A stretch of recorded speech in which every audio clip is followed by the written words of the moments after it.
The first thing that shattered me wasn't what I saw. It was a text. Running late. Don't wait up. That message came from my wife at 9:17 p.m. short. Clean. No heart emoji. No explanation. I stare at my phone longer than I should have, that quiet pit forming in my stomach. The one you ignore because you don't want to be that guy. The paranoid one. The jealous husband. I told myself she was tired. Work had been brutal lately. She deserved space. I deserved trust. 30 minutes later, I walked into the cafe on 9th Street to grab a coffee I didn't even want, just something warm to hold. And that's when I saw her. She was sitting at the corner table, laughing, leaned in, her phone face down. And across from her, another man, close enough that their knees almost touched. My heart didn't race. It dropped, like it forgot how to beat. She didn't see me at first. That part hurt the most. She was too comfortable, too present, like this wasn't something risky or forbidden, just another part of her evening. I stood there frozen, listening to the espresso machine hiss while my brain tried to catch up to my eyes.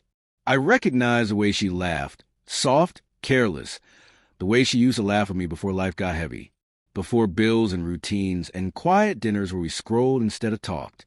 I told myself there was an explanation, a coworker, a surprise meeting, a misunderstanding. Then I saw her reach out and touch his arm. Not dramatic, not flirtatious. Familiar. I walked out before she could look up. That night, I replayed every small moment from the past few months. The way she angled her phone away, the sudden passwords, the missed calls she brushed off with, sorry, meetings all day, the way she get dressed up just to run errands. I blamed myself first. Maybe I'd checked out. Maybe I'd gotten boring. Maybe love was something you had to constantly earn and I'd fallen behind. The next morning, she kissed my cheek like always, asked if I wanted eggs, talked about the weather. Normalcy so smooth, it almost convinced me I'd imagined everything. But something inside me had cracked. I didn't snoop right away. I waited. I watched. I listened. I hated myself for it. But love turns you into someone you don't recognize when it starts slipping away.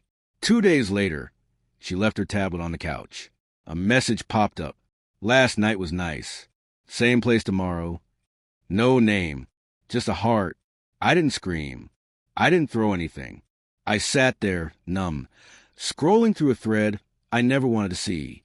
Jokes. And side references. Complaints about me. How I was emotionally distant. How I wouldn't notice anyway. Each word rewrote our history. That night, I asked her directly. My voice was calm, which surprised even me. Is there someone else? She laughed. Not cruelly. Almost gently. Like I'd asked something silly. You're being dramatic. That hurt more than the truth would have. So I told her about the cafe. The messages. The heart. She went quiet then. Sat down. Rubbed her face. No denial. Just exhaustion.